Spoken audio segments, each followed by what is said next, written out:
Salut à tous, j'espère que vous allez bien. On se retrouve pour une nouvelle vidéo. Il s'agit de mon vlog pour le Salon du Livre de Genève qui était du mercredi 27 avril au dimanche 1er mai.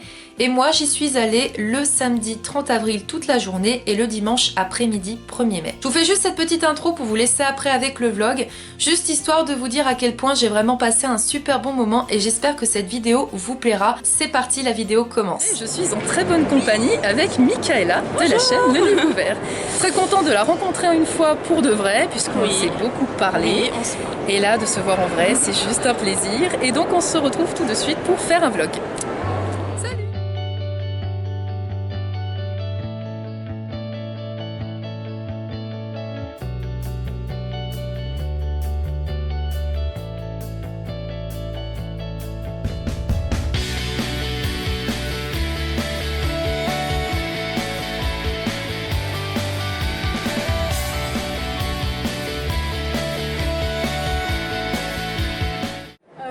Qu'est-ce qui vous a amené à l'écriture?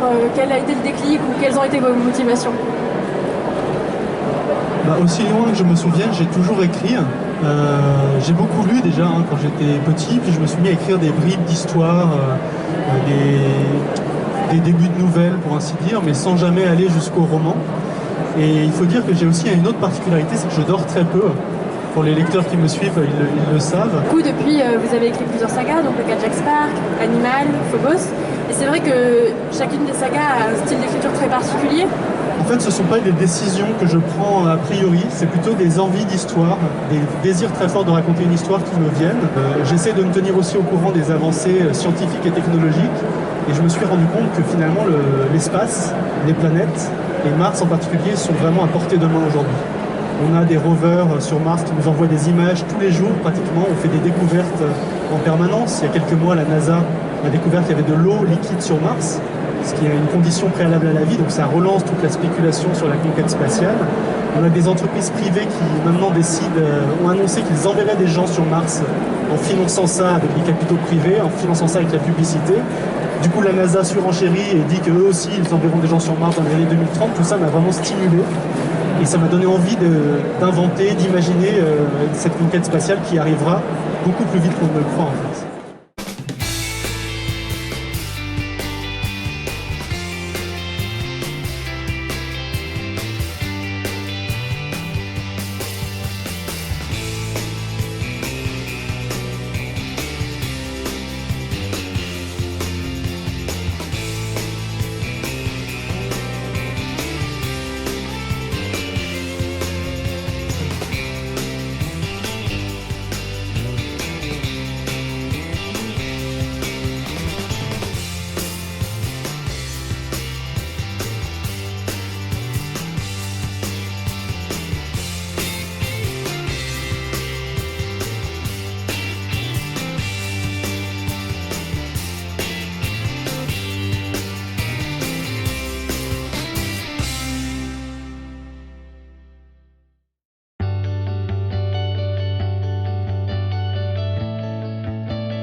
A teenager.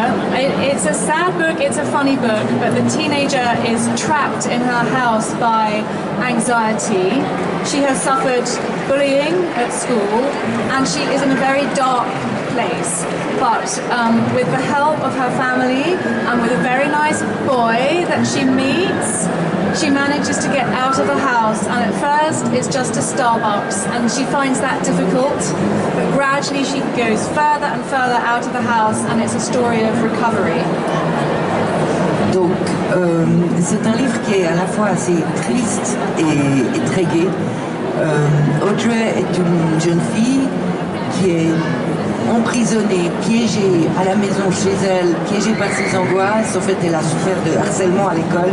Elle ne va plus à l'école, elle n'ose plus aller à l'école, elle n'ose plus aller dans la rue. Et peu à peu, avec l'aide de sa famille, de sa psy et d'un charmant jeune homme qu'elle rencontre, elle ose sortir. Et la première sortie, c'est un Starbucks. Et même ça, c'est difficile. Et puis peu à peu, elle va guérir, surmonter ses peurs. Un peu de Marjane. Qui est-elle? Alors, d'abord, coucou tout le monde. Je suis ravie d'être là. Donc, Marjane, c'est une jeune fille de 17 ans qui appartient à un peuple qui est caché parmi nous et à Paris en particulier, dans ce qu'on appelle la résidence, où elle doit être enfermée jusqu'à ses 17 ans pour apprendre à contrôler sa soif. Merci, merci. Et en fait, il va y avoir à 17 ans, elle a le droit de sortir pour ne pas se jeter au cou des humains, en gros. Voilà. Et en fait, elle va être obligée son papa se fait, je ne spoilie rien en tant que son papa se fait tuer à la 20e page et elle est obligée de s'enfuir et donc de se confronter extrêmement brutalement au monde. Et elle va s'apercevoir que le monde dont on lui a parlé n'est pas du tout la réalité et que Paris est une ville avec d'autres créatures et surtout que tout ce qu'elle avait cru savoir sur son propre peuple est bien plus complexe. Moi, j'aurais voulu savoir comment tout a commencé. À moi la première, allez, ça marche. Mais comment a tout commencé? Je dirais tout simplement que j'ai toujours eu la passion de l'écriture. Tout simplement parce qu'elle s'est développée au fil de la lecture, naturellement. Maintenant, ce qui m'a réellement mis le pied à l'étrier, ce qui m'a vraiment décidé à me lancer dans l'écriture, c'est en fait la rencontre de gens qui étaient aussi passionnés que moi et qui ont même décidé un beau jour de créer un collectif sur internet qui s'appelle Cocyclique. Et de fil en aiguille, de relecture, en écriture, en essai, voilà, je me suis dit si les autres peuvent le faire, pourquoi pas moi? Ok, et Samantha? Alors c'est une passion, on dit parfois un peu la même chose, mais avec Cindy on est comme un vieux couple parce qu'on ne compte plus les conférences qu'on a faites ensemble, donc on connaît déjà les réponses. Je ne dis rien. Voilà. Mais dans mon cas, bon, c'est une passion depuis l'enfance, mais pour remonter un peu plus loin, je pense que c'est tout simplement le plaisir de se raconter des histoires.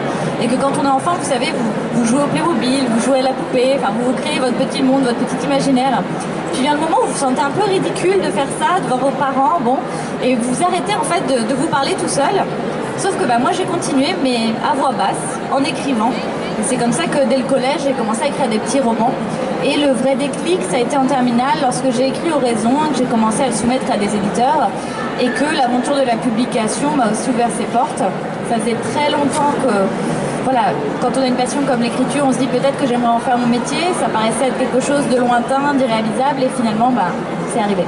Et est-ce qu'il y a eu des moments de doute où vous vous êtes dit finalement c'est peut-être pas fait pour moi, je vais arrêter, je vais me reconvertir complètement? Alors moi il y a un parallèle que j'aime bien faire, c'est celui du marathon. Parce que quand vous vous lancez dans un roman, c'est Murakami qui est un auteur japonais que j'imagine vous connaissez tous beaucoup, il explique qu'en fait lui il a toujours fait cette comparaison entre le moment où il faisait du marathon, il faisait du sport, et le moment où il écrivait. Et en effet, quand vous voyez quelqu'un qui fait un marathon, vous vous dites mais quelle est la folie qui prend cette personne d'arriver sur la ligne d'arrivée complètement mort, qui s'est dépassé lui-même. Mais un roman c'est pareil, c'est un sport qui est mental, mais c'est aussi une forme de performance en fait, quelque part, puisqu'on commence à écrire, on sait qu'on a un très long chemin à parcourir, on a une image de ce qu'on voudrait dire, de notre histoire, mais est-ce qu'on va pouvoir la restituer avec autant de justesse que ce qu'on a imaginé? Mystère, et il n'y a qu'une façon de le savoir en quelque sorte. Donc quand on se lance là-dedans, on se lance dans une course effrénée contre nous-mêmes en fait, comme dans le marathon où notre pire ennemi, notre meilleur allié, c'est nous, parce que il n'y a que nous qui pouvons à ce moment-là écrire et raconter ce qu'on a dans la tête. Alors pour le doute, j'ai envie de dire que c'est un compagnon constant. En fait, je vais pas plutôt prendre la figure du marathon, je vais plutôt prendre celle des montagnes russes, qui a été un petit peu illustrée par une de mes amies, qui est Elise Steven, et qui le dit avec tellement de justesse que je ne peux que le répéter ici. Les montagnes russes, c'est vraiment, vous êtes tout au fond, tout en haut, vous êtes au top quelque part. Vous avez fini votre roman, où il a été accepté pour publication, où il va bientôt sortir, donc vous avez des moments d'euphorie, mais gigantesques.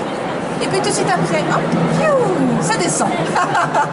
C'est le moment où, qu'est-ce que j'ai écrit? Est-ce que c'est bien? Est-ce qu'ils vont aimer? Ou est-ce que je vais arriver à la fin du roman? Ça, c'est le quotidien de l'auteur. Pour moi, c'est vraiment les montagnes russes. Maintenant, bien sûr, on apprend à gérer au fil de l'écriture, au fil des romans, au fil de plein de choses. On a vraiment cet apprentissage qui se fait et on apprend à gérer. Mais oui, le doute reste constant.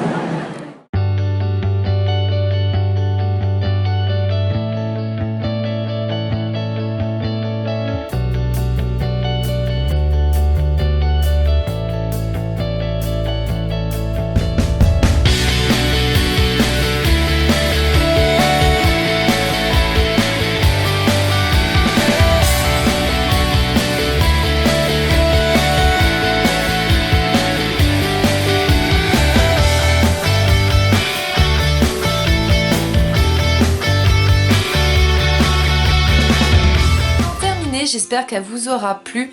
Sachez seulement que j'ai passé vraiment de superbes moments. J'ai été très heureuse de rencontrer beaucoup d'auteurs qui me tenaient à cœur, notamment Cindy ou encore Victor Dixon et Samantha que j'ai été très heureuse également de rencontrer. Bref, j'ai rencontré beaucoup d'auteurs, fait beaucoup de dédicaces. J'ai vraiment passé de super bons moments aussi en rencontrant de nombreuses booktubeuses. Sachez qu'une vidéo arrivera prochainement. Il s'agira bien sûr du book haul pour le Salon du Livre de Genève. J'espère que vous avez passé un beau moment avec ce vlog et je vous dis à très vite pour de prochaines vidéos. Salut!